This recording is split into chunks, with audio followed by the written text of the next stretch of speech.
My name is Breda Tyrrell, was Breda Forde when I went into the pottery, and we did a little course in the Arklow Technical School when we were, I think I was about just nearly 14, and then when we were 14 we went down into the pottery and we were taken in as trainee lithographers, which was to decorate the ware, you know, and we did a little bit of training there in the first few months, first few weeks.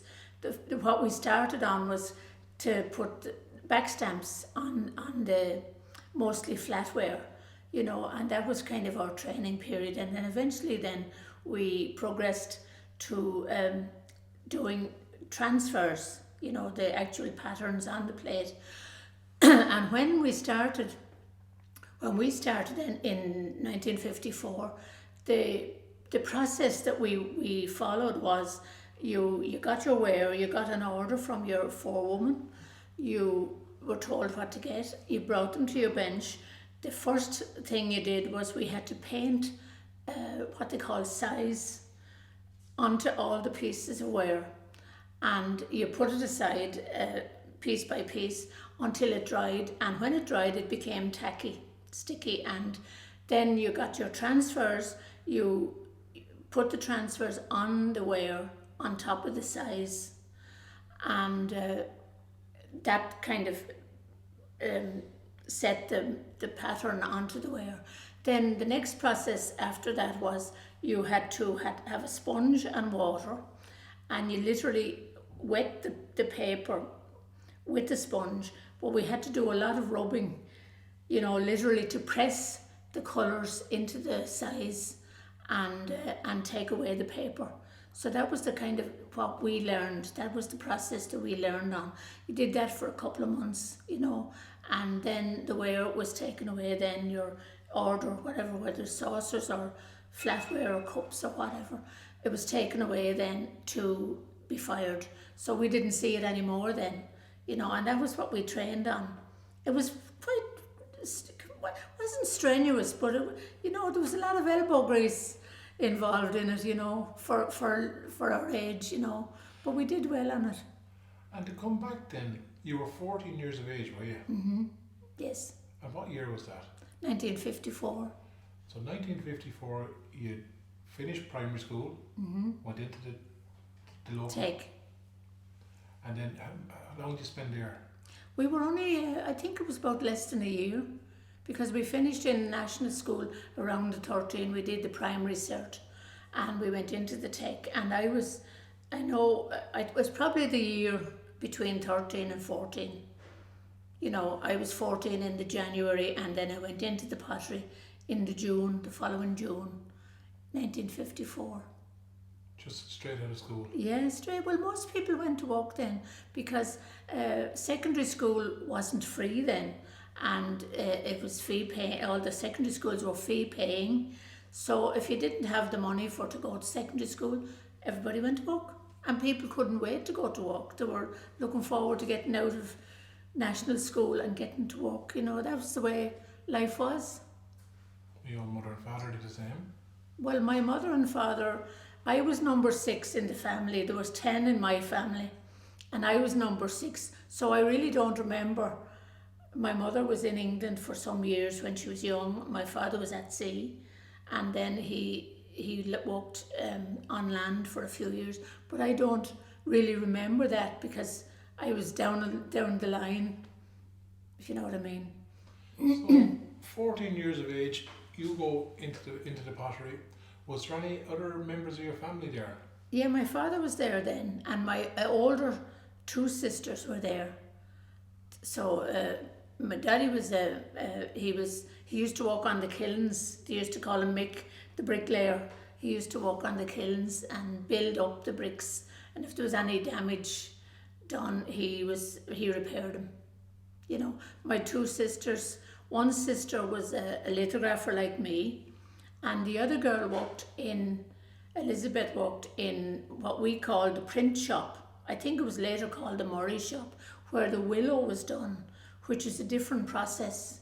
The willow was done in a different process, because the willow was the willow had to be engraved onto copper plates, and that was hand done in the pottery as well. There were certain men that were fellas that were did the engraving, and then there was the willow transfer was on a kind of very fine tissue paper that was stuck onto the engraved copper, and printed onto the paper, from the engraving, and then it was cut up into different sizes, of course, for plates, and then it was applied to what they called biscuit ware. No glaze. That was hard work, because the girls had to use a brush, and they literally worked hard to press the pattern onto the biscuit ware, which is rough, and then it had to be all washed off. So the girls in the print shop used to be up to here in cold water to wash the paper off and leave the print onto the ware. That was hard work, harder than ours, and there was a good few girls now working at that, so that was the process of doing mostly the willow and other patterns as well. And when you went in at that June 14, what department did you go into? The decorating department was a huge big long warehouse, and there were different sections in the warehouse. So it was the decorating department, and I was a lithographer, what's called a lithographer. And you were trained up before you went in? Yeah, trained up. As we went in, we were trained up different patterns, and you moved on then. The forewoman kind of kept her eye on you, and whether you were suitable, or whether you as you made progress, you moved on to more difficult patterns, And were there many of you in that particular class in the tech?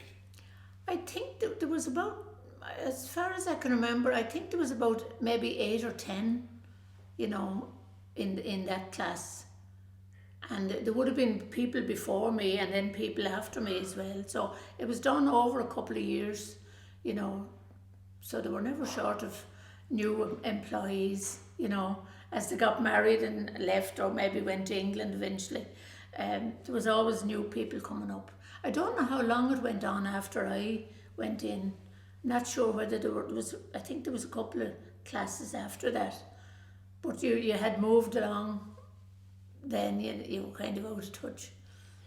And when you went in, do you remember even your first day? What were you doing at all?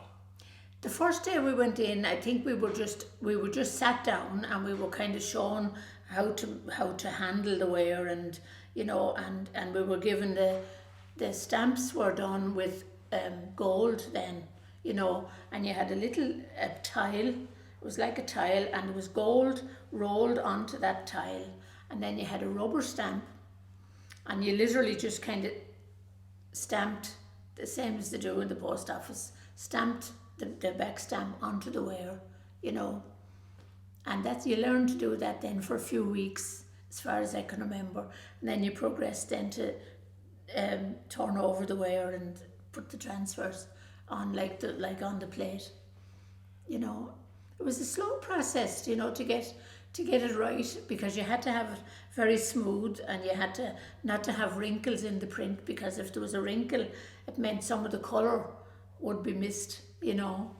So that was what we did, and we did that for years, and always after. Patterns changed, ware changed, and you carried I can't remember whether we did carry the ware too, but we always, later on, if you got an order from your forewoman, it could be 10 dozen of saucers or 10 dozen of, and you carried those to your bench, In later years, we had a little trolley that we could use, but that was very late, So it was kind of a little bit of manual work as well, So when I see any of those plates at the back with the gold stamp, you were doing some of that? Yeah, we were doing in the early days, yes. Later on, in later years, the stamp wasn't gold, because gold became very, very expensive.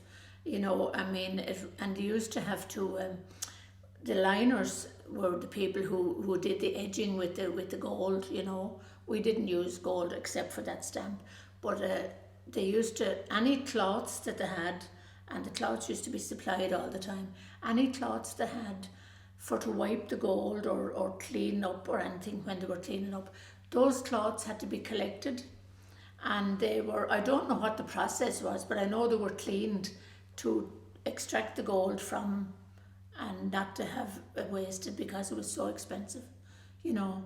And eventually in the later years it became too expensive, and they changed to colour. But the gold was beautiful, really beautiful. And were you doing any of that hand work? No, I didn't do it. The lithographers did the transfers.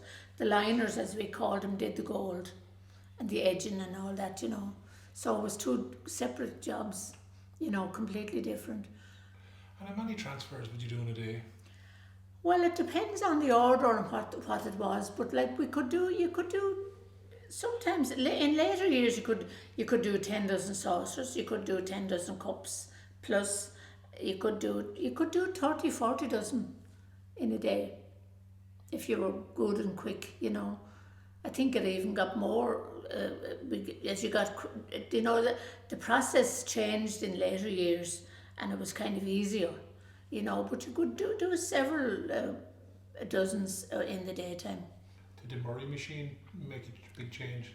The Murray machine I wouldn't be terribly familiar with because it wasn't in our department. It was in the decorating department, but that was the one I think that did the willow. That was the one that printed the willow pattern, you know, which we didn't really have anything to do with the willow because it was a different process. We worked on glaze. The willow was done under glaze, you know. So I wouldn't be terribly familiar with the Murray machine except for the name of it. And did the transfers you were working, did they change over time? Yeah, the transfers when we started, it was like very, very fine tissue paper, you know, and you had to literally rub them on and then wash the paper off. In later years, they were bought in, and it was like not plastic, but kind of a cellophane. The transfer was printed onto that, and you could literally slide it off, you know. That was in later years, you know, and they were kind of easier, all right, because you didn't have to use the size first, you know. It went straight from the paper onto the ware, onto the glazed ware. They just peel off rather than having to rub it. Yeah, we did. Well, we did what I meant to bring over. We had a little squeegee in later years. Now I'm talking about when you slid the print onto the ware, and then you put on the whole pattern would go on the plate, and then you had a little rubber squeegee which you used to take the water out from underneath the transfer, and then it would dry before it went to the kiln. I have a little squeegee at home. I meant to bring it just for the, you know, it's just a little piece of rubber with a very, very fine tip. The tip was shaped, you know, like a blade, yeah. And we used those until we finished. Would you get many kind of creases or air holes? No, you were very careful not to get a crease. Because when you finished your wear, you put it on the belt. The belt went down then to the girls that used to put the wear in. I can't remember what you call them. They were it's gone out of my head. You know, each piece was separate to dry, and train of thought is gone now. They were checked, you know, they were checked at the end of the belt when we were on the belt, and if you made a mistake or got something wrong, it came back to you, and you had to either take it off, wash it off and redo it, or, you know, so you made a mistake, you knew about it. Were you paid by piece or was it a weekly wage? Well, we were on piecework, all right, But I didn't really understand what piecework was, you know. But I know at the very beginning we were paid a weekly wage. But whatever way it was worked out, it was above my head. But I think we at the very start we were earning about £2.10 a week, and which was good money, you know, for a 14, 15-year-old in 1954, you know. So it was the best paid job in Arklow, you know, even though factory girls were a little bit less.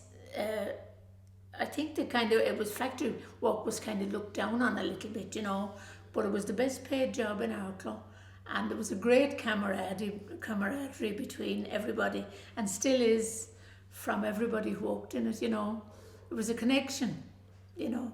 I thought it was a wonderful place to work, you know, and you were always treated well.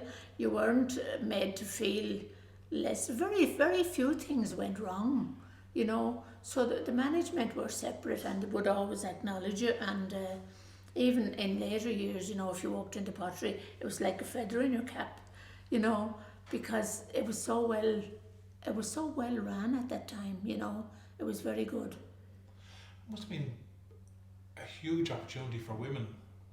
Oh, absolutely, it was, yeah. I mean, it was really, I mean, there was my two elder sisters, me, worked in it. My younger daughter in later years worked in it for a little while, but she didn't stay, you know. But it was kind of going down then. But it was wonderful for women because very few women had jobs unless you had a shop or a business in the family. So you didn't have jobs. It was great. And so signs on it, they had to go outside of town. To Gorey, as I know, and I heard other places as well, people were brought in to work, you know, which was terrific. Great opportunity for women to earn their own living, you know. Because there was very few opportunities for women back then. Very few, apart from shop work or, you know, unless you had a business in the family, you know, which very few people had then, you know. It was a great opportunity, and it put Arklow on its feet. It was the lifeblood of Arklow for so many years, you know. It was very sad that it did close, but I think the cheaper imports and things like that had an effect too, you know. Stuff was coming in from overseas, and as families got harder, and you know, the people were looking for cheaper stuff, you know, and it affected everything, I suppose, you know. But it affected the pottery. It was very sad. It was a very sad day when it closed. I actually spoke to the morning that it closed, when we were told about 3 months that it was going to close, and the decorators actually worked a fortnight longer, and the company gave us a free set, a dinner and tea set, free. Now we had to work to decorate it, which kept us in work for an extra 2 weeks while we did our own wear, and we had that, which we left. And the morning that it was closed, somebody rang up from East Coast Radio and asked to speak to somebody, and nobody would speak. And of course somebody said, "Breda, you were good for talking, you know. Would you talk to Declan Meehan?" And I did, and we were crying. We were all in tears, you know, at the thoughts that this was ending, you know, and nobody knew what was going to happen. So it was very sad when it did close. I was very disappointed that there wasn't something put in its place as a memory or as a memorial, you know. And I did kind of approach some of the management to see if we could do something to mark where it was and something about it, but there wasn't very much interest. But I was working with the Tidy Towns at the time, and I was very disappointed that there wasn't something just to mark the spot, you know. It was very sad. And what's in the spot now? Well, it was there's nothing now. There's only the front, the facade of it is there, just where the offices were. It was going to be another factory, and it was bought by I think it was a foreign place, but it didn't materialise, you know. There's only, the site is there, you know. I don't know whether it will be used, maybe it could be used. It's very near the beach, you know, so whether it can be used. But with all the plans now, there are huge plans for the harbour area, it may be utilised again, you know. So just before you left, you made your own set. Yeah, Do you have them? yeah, I have it, yes, yeah. And I unfortunately I didn't buy an awful lot years ago. Well, when we were young, we didn't really have the money to buy a lot of wear. Some people did buy, but I didn't. I didn't get a lot from it, you know. But we have the set, and I did buy another set before I left as well, and so I have that in the box that it came in. We haven't really used it, you know. Did many years do that before you left? I'd say a lot of people did do it, yeah, yeah. But there's a lot of people have a lot of wear, you know, because you could go into the shop and pick what you wanted, and you could pay a little by little, you know. But when my husband was a storekeeper in it. He trained as a storekeeper, and we never seemed to have the money to buy a lot of wear in it, you know. But he eventually left, and he worked in NET for a while, and then he went into the music business, with his two brothers. And we'll go back to your husband in a second, but back to yourself. Actually, did you meet your husband in the pottery? No, I didn't meet him in the pottery. We knew him beforehand, but we were in a social group in Arklow, you know, for young people, and I met him in that. But he was in the pottery, all right. I remember him before I started going out with him and all. He was 6'2", big, and he was built with it later on, but he was very tall compared to me, you know. So we were the butt of a good few jokes, you know. But he trained as a storekeeper. And did many people meet their husbands or wives? Oh, I'd say there was loads of people did do, yeah. You know, when you went in, you might have people that you wouldn't have known from different parts of town. I'd say there was a good few people, marriages from it, you know. And a few foreigners in from Wexford then as well. Yeah, exactly, yeah. There's quite a few now married Gory fellas, and then there was Gory fellas married, you know, Arklow fellas, Arklow girls. So it was there was a great social element in it, you know, and there was a great, even to this day, as I said to you earlier, there's a great, like a bond. It's like a bond, you know, between people that worked in the pottery, and it's never left, you know. Like John was here, John worked in the pottery. I wouldn't have known John except for the pottery, because he lived outside of Arklow, and his wife worked in the pottery as well. She was from the other side of Arklow, so there's a great bond between the pottery workers, you know. And when you think back there, even to when you were 14 years of age, can you remember the names of the people who went on the first day with you in your school? Yeah, most of them were in my class, were from Arklow. Most of them were in school with me, you know. Quite a few of them, you know. I would remember them. You'd meet some of them around, you know. Can you remember some of their names for me there now? Well, there was Patricia Nugent, there was Lena Patricia Nugent, that's her name now. Lena Ryan lives on my road. There was Anne Maguire. She died recently. She lived on my road on our estate. And there was Peggy Russell. Yes, I would remember a good few of them. And you would have met them over the years. Very few of us went away, you know, so we were all around in Arklow, most of them, you know. And come here to me, this is going back to 1954. Yeah. Where, did you stay in that department then until you retired? Was it? Yeah, we stayed in the decorating shop until I left.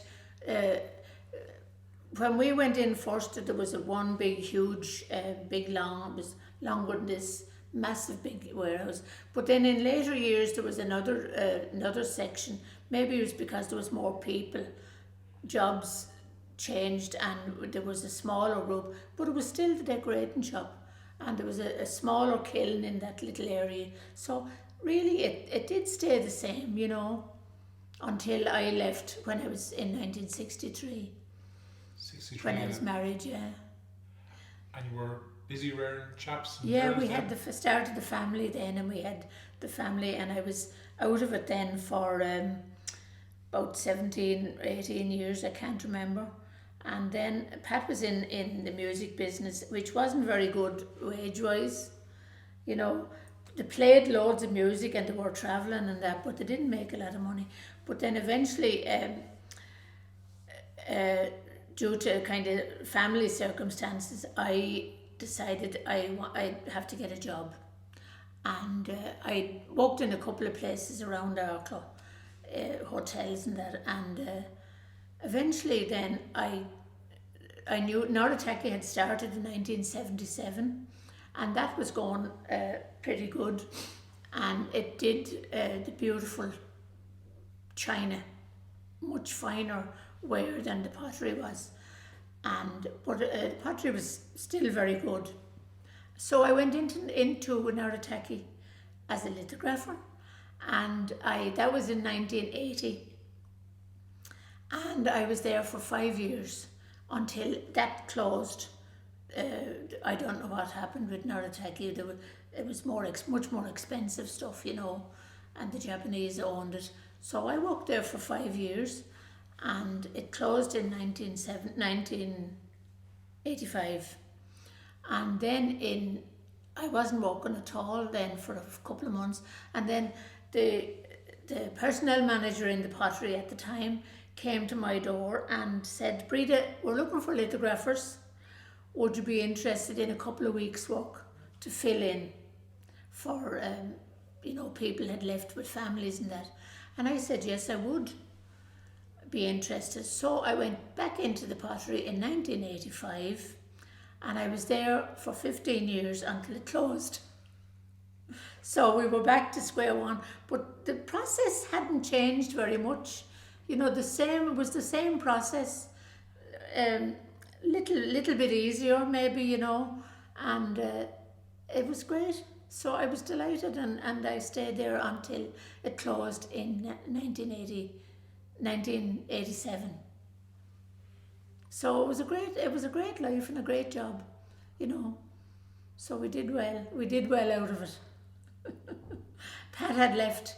Pat did go to NET, and for some reason he hated NET. He wasn't. He was in the stores, but he wasn't on shift work.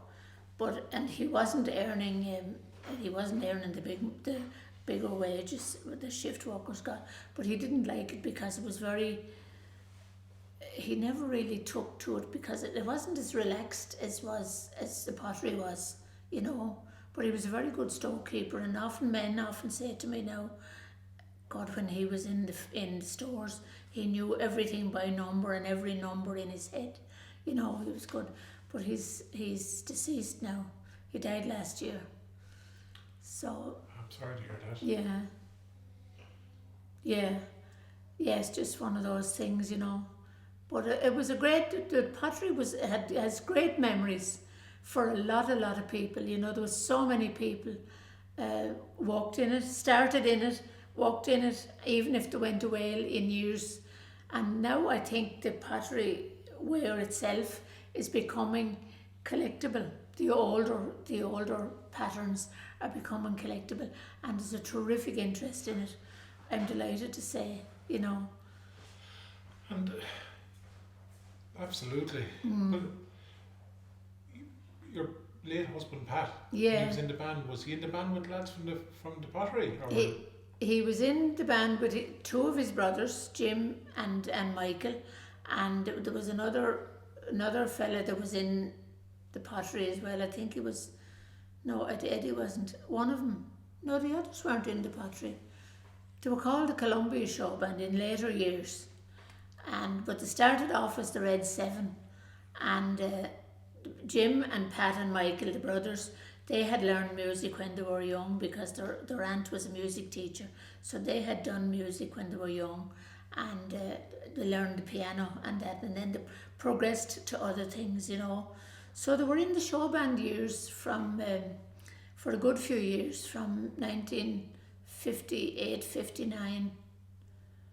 Pat started, and then he went, there was different bands, but they never made any money, but they were the best fed bandy in Ireland, they used to say, because they used to stop on the road for a meal when they were a bit bigger. Actually, they were years before their time. They were very good musicians, and there were so many other bands around, that had connections, put it that way. But they used to stop on the road to have a meal on the way, and then they'd pay for the meal and pay for the petrol, and that would probably be what they were going to air for to play, So they never didn't make much money out of it, but they had a ball. And the local man who worked in NET later on, he has written a book. I don't know whether you heard of it. It was memories of the Red Seven and the Columbia Show band. Joe Wadick is his name, and it's terrific because he interviewed all the lads and got all their different stories, from their time, which was terrific. I was delighted that they had written everything down, So that was the band. And speaking of bands and entertainment, was there a kind of a social side to it? Did all the workers, did you just go to a certain place or have a dance or a... Well, every year they used to have the pottery staff dance. Was a big deal. It really was a big deal, and all the girls, there was only one really dress shop in Arklow at the time, and the lady that owns it, McMullen's, she always said the pottery put her on her feet, because everybody used to go and get their dresses for the staff dance, In later years, after I was gone, there was a social club formed, and they did go on outings and things like that, but I missed out on that. I was sorry I missed it. So they did go on outings to Dublin and different other things, and they had there are a few little booklets, or little booklets that survived of the social club, where they congratulated people if they were married or if they had a birth in the family, and there was other little social things went on. But I missed out on that. But I've seen a couple of the books, they have survived. What was management like? Was it? Did you feel under the thumb at any stage, or? No, I have to say I never did. But you had a healthy respect for the management, and they all wore white coats, and we were laughing there earlier on. If we weren't encouraged to move between one department and the other, you know what I mean? I wouldn't say you weren't encouraged, but you weren't supposed to, and if you were in another department and somebody saw a white coat, you'd get the nod to move, But I never felt under the thumb, and they were always pleasant and spoke to you. And no, I think the management were very fair, You didn't have much to do with them unless you were in trouble, but there was very little trouble as far as I know, So management were never, they were never very overbearing or anything like that. Your forewoman was the one who trained you, kept her eye on you, and helped out as much as they could, Have to say it was very, very fair to the workers, and I think that's why everybody loved it as much and has happy memories about it, because nobody was cracking the whip, and I think everybody has reasonably happy memories. And what was the percentage of men and women in your department?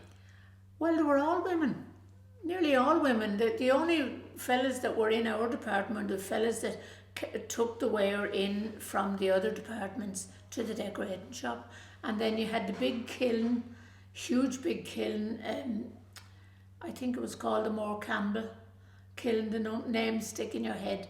That ran the full length at the side of the shop, and the men used to walk on that. They'd stack the ware on the trucks, and then you'd see them pushing the trucks in and closing the doors. I think that was mostly done at night time, but they were nearly all girls except for the fellas that would be bringing the ware in from from the warehouses. And the killings went 24 hours, didn't they? Oh yeah, absolutely, yeah. And they were, they were. That was huge. My father used to work on doing the brickwork if it needed to be done on that. And then later on in the smaller decorating shop, there was an electric one, which was a different type, but they went 24 hours, I'm not sure whether the electric one went 24 hours or not, but the big one did, certainly. Were they the bottle killings? No, that was the bottle kilns. I think were demolished in the late 50s. I only remember seeing those from a distance on the quay. I don't remember them in it. I think somebody said it was demolished in 1958. I think I saw it in something recently about them. I saw a photograph recently. The bottle kilns being demolished in 1958.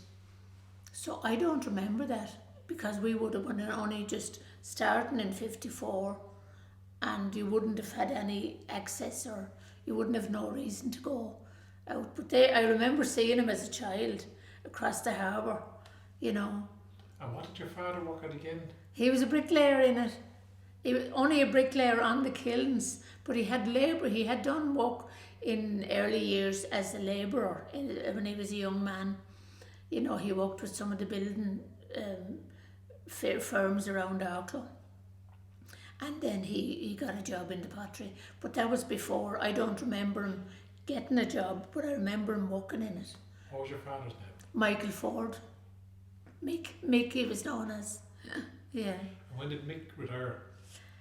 I can't remember now exactly when he retired. I think I was married in 1963, and I think he was retired then.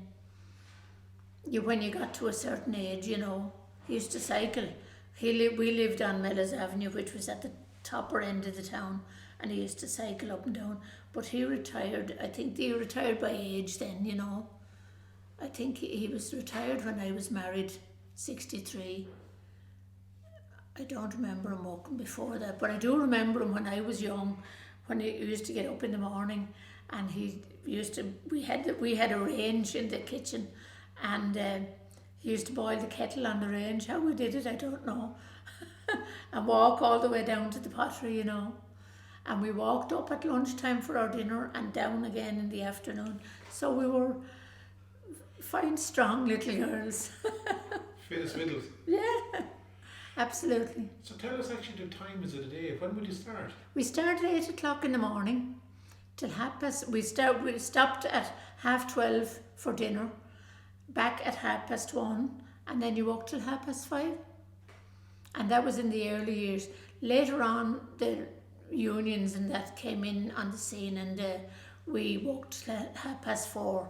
So it was 8 to 4:30, an hour for lunch. And did you work Saturdays at all? Very rarely, unless there was overtime to be done. We very seldom worked Saturdays. Few times we did, or there was a bit of, in later years, if there was a bit of stock taken or anything, but you had a choice whether you wanted to do that or not, So I didn't often work on Saturdays. It was mostly the 5-day week, which was great. Do you ever think back and ask yourself, what would I have done if the pottery wasn't there?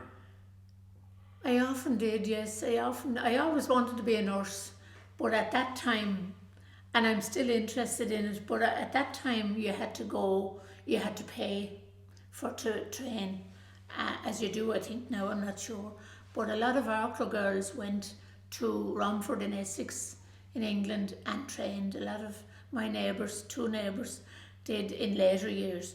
But at that time there was quite a few girls eventually went to Romford, mostly from St Mary's College, and trained over there. But I never did, because my 2 sisters were in England and I had 2 brothers in England, and my mother never wanted to lose another one. So I never went. But I did think about it all right.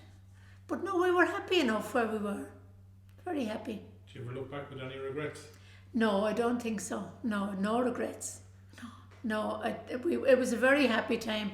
It was very fair to women, and it was good wages while it lasted, and the conditions were pretty good too. And I was just saying to my son the other day, because we walked to work, very few people had cars, and we had about a 15 or 20 minute walk down and up and down and up and down. And if you got drenched with wet rain walking down to work, you could take your coat off, put it over behind the kiln, hang it on the wall, and it'd be lovely and dry by the time we'd go home, because a lot of the time we brought lunch with us in later years. You know, you brought your lunch with you, and we had a canteen. In the early years, I can't remember whether there was a canteen from when I started or not. But later years, we had a canteen. You could go and have your tea and bring your lunch, and you always went home dry, you know. So it was good. It was a good way to walk. It was always warm, you see, too, where we were. We weren't too far away from the kilns, you know. So you had heating and that. It was a good place to walk, and they looked after us pretty good. Couldn't say a word now about the management or anything, you know. And you kind of got to know them, you know, Mr. Halpenny and Mr. Tony. I can't remember his name. There was, and Mr. Badley was over the decorating shop. I think he had come from Stoke-on-Trent in England at the very start or early in the years, and he was very polite and very mannerly, and he was the foreman of the decorating shop when we were in it, and he was a lovely man. He married a local lady and settled in Arklow. Frank Badley, he's in some of the photographs, you know. So they were pretty good to us, you know. I couldn't really say a bad thing about them. My experiences were very, very good. And your experience of working in the pottery you took back fond memories? Absolutely, very fond memories, very fond. And I mean, you still meet the girls that we worked with in even though they were different years, you know, you still are friends with them, even on Facebook, you know. A lot of them are on Facebook. And if you walked into pottery, you know, there's a kind of a connection, you know, a mental connection, you know. So it was a very good experience, all told.